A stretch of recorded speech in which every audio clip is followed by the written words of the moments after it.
Good evening. Welcome to the big question on NDTV Profit. I'm Khwaja. Now, it's fair to assume that you, me, and millions of us in the country, we tap into food aggregator apps like Zomato every day. Now, it won't just be us tapping into Zomato. Soon, we're going to have restaurants that we order from through Zomato.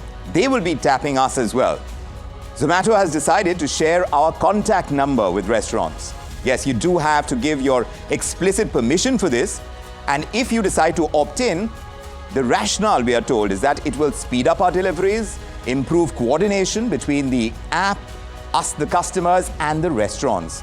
And it will give our favorite eateries a direct line to us. But the moment phone numbers or personal data enters the picture, that debate gets a lot hotter than the food that we are delivered.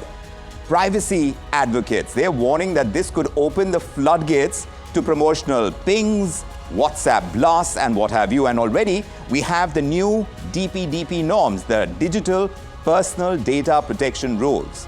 So don't be surprised if the regulators around DPDP are probing now whether platforms could misuse restaurant data. They could and perhaps should be watching like hawks on this one. Restaurants, though, they've finally found what they have been asking for. That data from aggregators is something that they have been asking for over and over again. The aggregators did not give in, and now Zomato is. The restaurant owners, they have been accusing aggregators of hoarding customer information while building their own private label brands.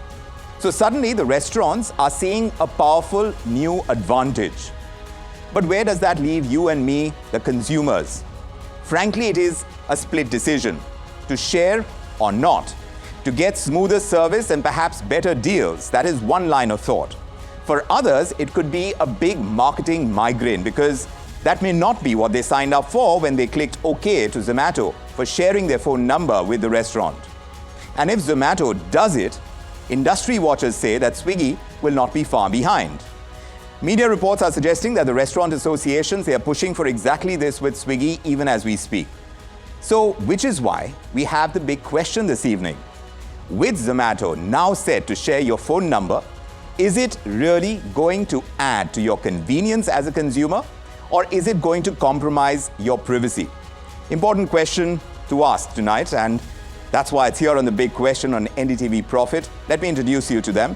Zain Khwaja is with us, and he, of course, is the CEO of US Pizza and the Chief Marketing and Technology Officer at United Restaurants. He brings us the frontline restaurants perspective. It's an important one to track. Great to have you with us, Zain. Ganesh is also with us. He's promoter of BigBasket, Bluestone, Portia Medical, Home Lane, one of the country's most seasoned consumer tech and startup entrepreneurs. So we expect him to speak on behalf of the aggregators. We'll see exactly how that pans out. Bijon Mishra is also with us, consumer activist, a very strong voice on consumer rights, choice and protection. Hello, sir. And Kazim Rizvi, founding director of The Dialogue. And he's a leading policy expert on technology, on data governance, and indeed digital rights, because we are going to assess how DPDP is now going to come into play over here. So great to have you all with us, gentlemen. Zain, if I may begin by asking you, restaurants, and of course there have so many of them, have been asking the aggregators for consumer data. Why have you been asking for it? And now that you're going to get it, at least from Zomato, how is it going to change your business? What more are you going to get now that you didn't in the past? First of all, Vikram, thanks for having me. I'm wearing the hat of a national brand that has operations all across India. And that's the exact right question to ask. For almost a decade now, we've been asking Zomato and Swiggy for one crucial piece of information, which is the customer's phone number. Let me give you an example. If any of my outlets had a problem with your order, I spoke to you only through the app. If you loved our food and I want to invite you back, I still had no direct way to reach out to you. At the same time, the platform, its own cloud kitchens are using that same number. They could contact you, they could cross-sell you to other brands, and of course, start their own brands with that customer information. What we were asking for is a level playing field where market power is not dictated by the data that you hold from your own customers. Think, Ganesh, if I can pose this question to you, taking away from what Zain is saying, why they thought it is their right to have the information that aggregators were denying. Is this really, in your opinion, something that aggregators should not be sharing? Are platforms crossing a boundary, as it were? Or do you think it's going to improve the consumer experience? Yeah, so thanks for having me here. No, I think this has been a long-standing request. As things stand today, platform, whether it's Zomato, Swiggy, or Amazon, Flipkart, or any platform has got disproportionately high control and disproportionately high power compared to the other two stakeholders, which is the restaurants and the consumers. Therefore, to level the playing field, I'm not really bothered about their own cloud kitchens. Amazon and Flipkart have their own brands.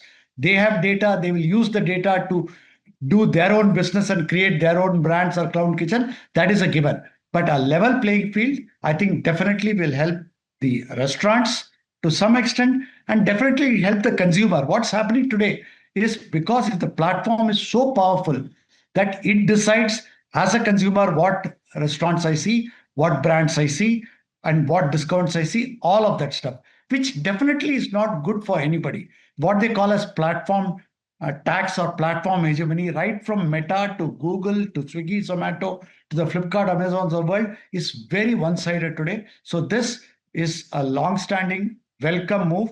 Definitely will help the consumers too, because my restaurant can reach out to me directly, can give me discounts, can give me promotions, can give me better deals. Today, restaurants not able to do because Jabardasti, they have to pay the platform tax, 20 to 27% to the platform, which is fine. That platforms deserve that kind of thing because they're doing an important role. But this anomaly of the asymmetric information, too much of control will get to some extent lessened by this move. So Zain, Khwaja, while you're talking, is raising his thumb and saying, yes, this is what we needed from the aggregators. And you are kind of, I thought you were going to be supporting the aggregator stand, but certainly that's not the case. But no, I actually have two cloud kitchens, and we have suffered or are suffering at the hands of platform. Again, believe me, platforms are not bad, but they are maximizing with data their profit motive, which necessarily is not in the interest of either the consumer or the restaurants or the seller in case of Flipkart or this. So this is very much. But isn't any business here for profit? Where does that leave the consumer? Is what we started out with. Bijon Mishra, when Ganesh started talking, you raised your eyebrows when he kind of said there is a lopsidedness, and there is a heavy lopsidedness over here. Why did you raise your eyebrows is my first question to you. And my second question is this good or not for the consumer? Vikram, wow, you are so alert. You watch it so carefully. I like it, I like it. Anyway, Vikram, the point which I raised see, the most important issue here is my privacy. And how am I protected? It has to be ensured. And the most important kind of the legislation which has come in is to develop some kind of an integrity in data sharing and also making it very transparent, accountable, and of high quality. Now, everybody talks about the consumer, but I always get amazed when I find that everybody is trading with my data, but I'm not getting any benefit out of that. They're not becoming transparent in terms of sharing that kind of a profit with me. And as you know, there are a number of ways in which you can always mislead or in a very deceptive manner tell the consumer to get empowered to take certain decisions which are actually one-sided, which is actually biased. Right. So we always want to ensure that the consumer is able to not only access a high-quality product of his choice in terms of getting empowered with information, but also getting the benefit out of the trading which is happening at the marketplace. Correct. Because, you see, the point which I'm making is that it's my data. Right. I don't want anybody else to be my guardian. It's me who is guarding my data. Yes. And I should be able to guard my own data in the manner I want to, and I want to share it in the manner which I want to share. Correct. And there I should get some kind of a value right. if I share my data. So this is from the consumer perspective, and I can almost hear Kazim Rizvi saying that, look, this is going to be with the approval of a consumer. But is that going to be enough? Do we know when we're clicking on yes that this data will be shared with restaurants, what it implies. Purely in terms of the DPDP Act, Kazim Rizvi, is Zomato legally on strong ground, or are there grey areas here that consumers should be aware of, you think? Thank you so much. So I think, look, now we have the DPDP rules which have been notified. So the act is in place. And if you are processing personal data, you have to follow the notice and consent regime.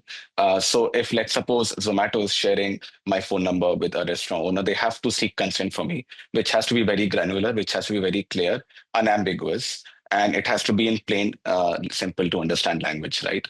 So as a user, I do have power over my data now, more than I had before. And the fact that you will have to give your consent before your data is shared is definitely important, because the consumer is controlling whether the consumer doesn't want to share a mobile number, the consumer can opt out. So at every level of data processing, you have to first give a notice to the consumer, then you have to collect the consent, and you have to define the process, and you have to only take consent and process the data for that particular process which you have defined in the first place. So I think if it follows that process, then I think this is definitely a welcome move, because it also allows the restaurants to have a direct relationship with the consumers and the customers, and also to be able to sort of give them options, do marketing, etc., done through the ambit of the DPDP Act. I think that is a win-win situation, Right. because the consumers will have the control, and if they want to opt out, they should be able to opt out from this. That will not harm their ability to order on Zomato or any other platform, while at the same time, the restaurant owners would probably get that data so they can have a direct interaction. So I think it's definitely a welcome step forward. Yes. And within the ambit of the DPDP Act itself, of course, you will have to make sure that as a platform and as a restaurant owners also, they collect consent for processing, and it's imperative and important. It's there in the Because rule book, but how will it be followed? Bijon Mishra has a rebuttal on this. Bijon Mishra, restaurants getting direct access, but what is going to stop misuse? Those unwanted messages, those promotions, those constant pings. Would you trust restaurants to respect boundaries that a consumer should have in this kind of case, even protected by law, as Kazim Rizvi is pointing out? See, Vikram, people who are in business, they would always like to maximize their profit. Let's understand that. Okay, number one. Number two, what I'm trying to tell you is what my experience has shown of my 45 years of working in the consumer protection domain. The regulator plays a very important role. But unfortunately, in our country, the regulator has not come up to that expectation. Their surveillance mechanism is extremely poor. We need to understand what kind of a deceptive tools they are using to get that consent. We have to understand how the consumer is being empowered to ensure that he gets certain benefit if he's sharing that data. What are those benefits he will get in a tangible manner, measurable? These are some of the areas where it is still very gray. Now, of course, with the experience of TRI, IRDAI, and Food Safety Authority, so many regulators. And there's going to be a DPDP authority too. So going ahead from here, obviously, we're talking about not just Zomato now sharing contact numbers, but Ganesh, this could become standard practice across all aggregator models, whether it's groceries, mobility, home services, pharmacies. Food delivery is not unique to that extent. So Ganesh, what do you think? I mean, if this becomes the standard practice, is this going to safeguard consumers or not? Because you started off by saying that it will. But at the end of the day, I don't know how much control a consumer has from that data going out. Once you give a consent to a Zomato today, that data has gone out. What happens next is not in the control of a consumer, or is it? No, so the concerns expressed by all the panelists are very valid.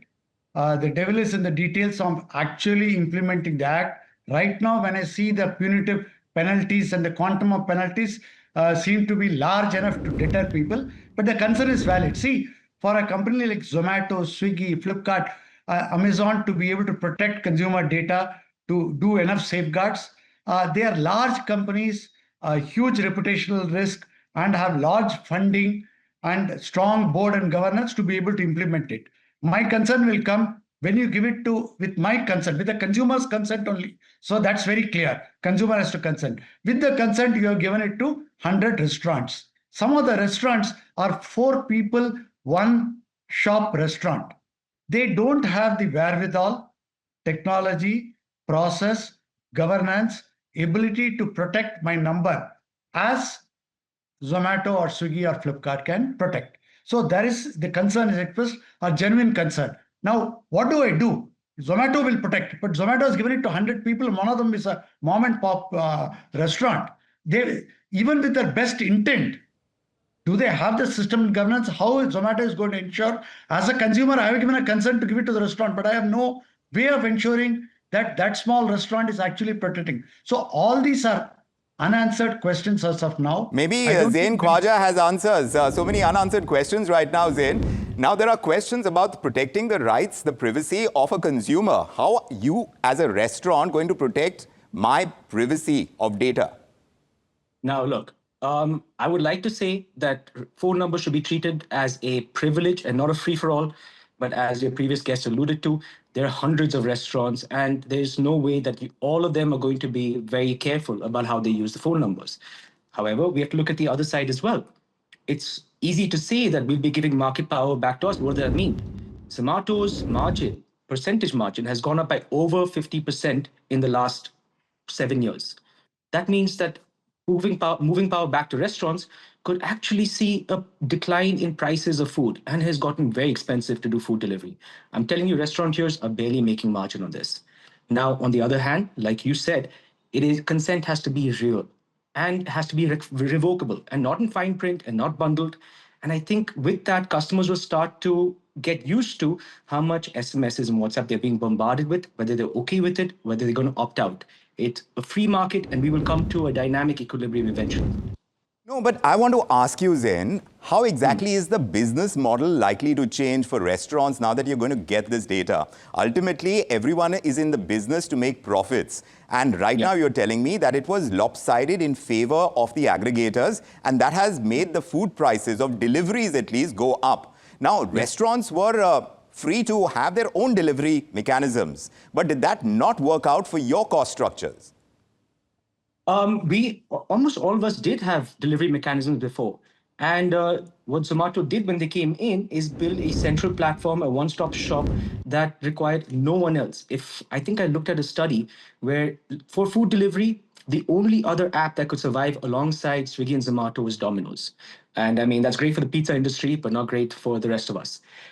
It is undeniable that market power happens in space and volume, and Zomato had both. Now, from our side, it is going to be trial and error of when we lose customers, do we recognize it? Do we pull back the marketing? Zomato is definitely going to be involved, telling us we're going to deplatform you if you do this. But I'll tell you, it's better than what was there before. All the restaurateurs putting coupons and flyers and trying to build loyalty programs through Zomato, none of that worked. None of that have worked, and which is why, I mean, that reliance and the lopsidedness came in, because there was that reliance and perhaps will continue to exist as well. Ganesh, you agree with that? Now, is this going to change the aggregator's business model? Once you start sharing this kind of data and it empowers the restaurants a little bit more than it has in the past, is this going to change their business model, you think? No, I don't think it's going to change the business model, because right now we are talking only about phone number being shared. There are a lot of other deeper information as to frequency of usage, what else are they ordering, how often they're ordering. And remember, this is only that restaurant's data. Platform has got across restaurant data of behavior. If you take somebody like Zomato or work from Zomato to Blinkit, I mean, there are multiple purchase instances. So platform will still retain huge amount of power. Coming back to your earlier question for a second, the restaurants now, because they have the phone number, they can reach out to the customer directly through promotions, through loyalty programs, through upsell and cross-sell, all of this which was not possible because earlier it was not there. Now, all this means it will benefit the restaurant, take away a bit from the platforms, but also will benefit the customer, because customer is getting deals. Earlier, Jabardasti, the platforms were taking that platform tax for every order. Now, take an example. Last 4 years, I purchased from a restaurant near my place in Indira Nagar in Bangalore. I am a loyal customer. The restaurant did not know. They did not have my information. They did not know. Now, every time, even today in the fifth year, I'm paying 20. Both of us together are paying a platform tax, which is not really needed. You are absolutely right. Delivery, the most efficient thing for the restaurant is to go through Zomato or Swiggy. I mean, Domino's is a great example, but delivery and platform economics depends on economies of density, which you can't. An individual restaurant will find it very difficult to do unless of Domino's size or brand pull. Otherwise, they will have to rely. So there is a need for platform. There is a delivery. There is a discovery. There is a economies of density. There is an aggregation that they are doing that reduces the cost of delivery and quick delivery. We never used to get within 10 minutes, 20 minutes, 30 minutes from restaurants. Very, very rarely, because restaurant is not going to have enough delivery boys to deliver. Today, there is a genuine convenience for the consumer. Yes. And also for the restaurant, which platform is playing. So it's a very unique business model. The aggregation model is very unique compared to what the restaurants do. And Zain, Khwaja perhaps is agreeing about this. But Bijon Mishra, about the consumers, what is more important? Is it about the cost effectiveness, how much it costs to get food delivered to me? Or is it about my privacy more at this stage? What, in your understanding from a consumer's perspective, weighs more? Vikram, to be short, value for money. Right. Consumer is always looking for value for money. How do you ensure that and make it more tangible, more transparent? And as I always said, competition is the best friend of a consumer. Right. Bring in competition. Right. Bring in options. Bring in good options where the consumer will get a huge amount of empowerment in terms of choice and will be able to get the food in the manner he wants or she wants, and at that kind of a timeline which he or she wants. I don't want that, there should be rush and hurry every time. Correct. If suppose I'm ready to wait for a hot food, I will wait for it. And I will get some kind of a discount for, not rushing it up. So all kinds of permutation, combination, options, all kinds of algorithms should be developed where, we all as consumers who are giving that value, making business grow, are able to make it grow. I want more employment in the food business. I want to see that more and more people get into this business. Now, in order to do that, technology is the biggest enabler. We all know that. And restaurants are also working towards that. So if they are buying the money, if they're buying the data from the aggregator, pass on some benefits to the consumer in a tangible manner. That's what I'm trying to say. So yes, let the consumer know that if I give a consent, I'm getting a value for that. Value for money is something that a consumer in our society is definitely looking for. There's no taking away from that. And there is another argument to this, that 87, and this is a local circle survey that has been done, 87% of the people that were surveyed are saying that, look, my data is already compromised. So they already feel that way, that the compromise has already happened. So perhaps a little more is not going to really change it, because already I'm talking about how much of my data is out there, the kind of advertisements that I get on my mobile phone without even asking for it. It seems like someone's listening in. So in that kind of context, Kazim, Rizvi, I'm just wondering, could regulators like a competition commission, do you think they would step in if data sharing creates this uneven competitive advantage or even harms the market structure? You think that is likely? No, so I think what you're talking about statistically is in a regime when there was no Data Protection Act. So now things have changed dramatically and it has just been notified. So I think things, we have the Data Protection Board now. In fact, that has come into place already. That is the regulator which will make sure that consumers' data is protected. If you're giving consent for a specific purpose, the data is only processed for that purpose. And if they are found violating this, then there are penalties which the data processors or platforms or restaurant owners will have to pay. So there's a very clear regime here in this space.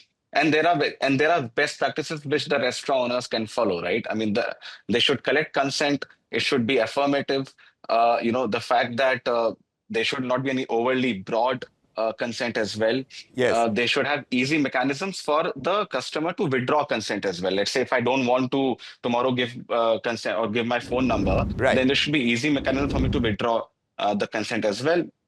And the fact that the restaurant will have to maintain logs and notice, sort of maintain logs and notices as required, by the rules to sort of for audit and compliance purposes as well. So Right. there's a proper procedure which the restaurant owners have to fulfill. Right. Now, obviously, I heard previously as well that it may not be possible for a lot of the restaurant owners, correct? But I think we have to bring a cultural change here, right? I mean, if you have to protect consumers, you have to invest in some of these best practices, prepare your internal workflows. Restaurant owners will benefit from the fact that they will get certain data sets now, which will increase their revenue. So they can allocate certain portions of that to make sure that the processes are well defined, because if they're found violating, then there is a very clear penalty which they have to pay, and there are clear consequences for that. Right. So there's no going away. Of course, this is a new regime and it will take time to evolve. Exactly. But I think we have to trust this process. We have to trust the regulation. The law took 7-8 years